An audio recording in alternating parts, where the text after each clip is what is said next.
Well, this week we celebrate Thanksgiving, and many of you are preparing to welcome guests or travel to spend time with your family and friends. So the holidays are a joyful time for many, but for others, heavy depression is a real serious illness that many people face. And we turn now to our resident transformation motivation coach, Carol Mendoza, to kind of sort through what can be a very touchy subject, especially during the holidays. And Carol, I know you feel very strongly about this topic. How can we start the conversation? The first thing is, I think it's important to recognize that depression is not something that someone can just snap out of. It's not about lacking faith. It's not about your belief system. None of that. It's simply an illness. And I kind of liken it to a cold.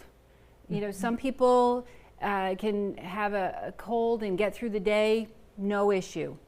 Some people need to take a little medicine to get through the day, and some people need to stay home and take some medicine. And I think if we can change our perspective on it and not see it as depression, this thing, it's not a stigma. It's real, and we all experience it at some point in our lives. And it really does depend on the person. You Absolutely. said we all experience it at some point in our lives.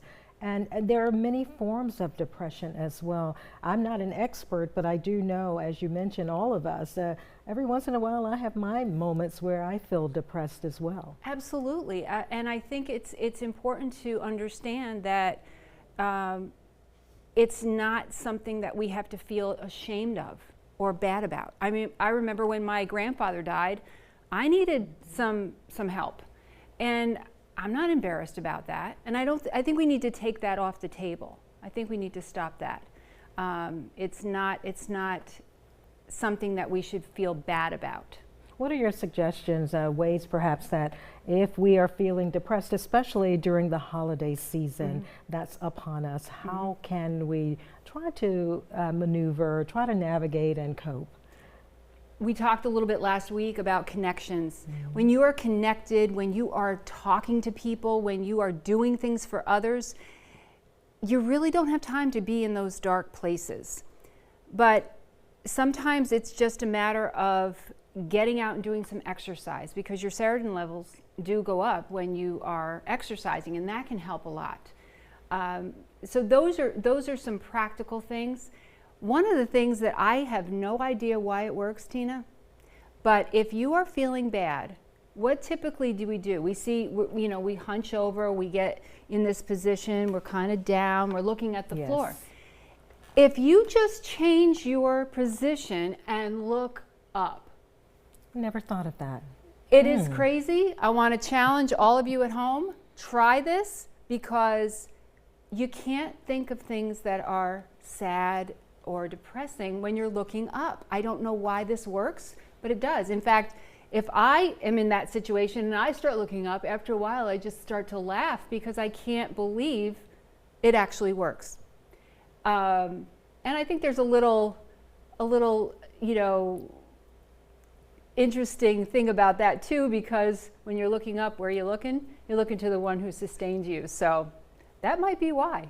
That's really interesting. I never thought of that. There are some encouraging ways, other ways I should say, that people can feel a little bit better, a sense of belonging, just getting involved, doing something for the holidays, something perhaps you never decided to do or thought to do. Help serve meals, go to Second Harvest and help bag groceries, do something that is different, and that means connecting with people. And you never know, that person that you meet could be the one to trigger a change in your life. Absolutely. If you have someone at the supermarket or at the bank or wherever that you typically go, and that person's always been nice to you, do something nice for them and you will feel so much better. And if you recognize that someone that you know is feeling a little down, treat it like an illness. What would you do? You wouldn't say, "Oh, get over it. Oh, you've got so many things to be thankful for." You'd be like, "Can I get you some soup, or can I do something for you?" We need to approach it in that way and be a little bit more supportive. Well, thank you so much, Carol. We always appreciate Carol bringing light to of course, today, such an important issue. There are a lot of people struggling, and we simply hope that you will remember that you're not alone. There's no shame in reaching out. And remember to see our previous Monday Motivation segments. Go to WSAV.com/Monday Motivation. Carol, happy Thanksgiving to you and your family. To you as well. Thank you so Enjoy. much. And to everyone at home as well. I hope your Thanksgiving is abundantly blessed. Yes.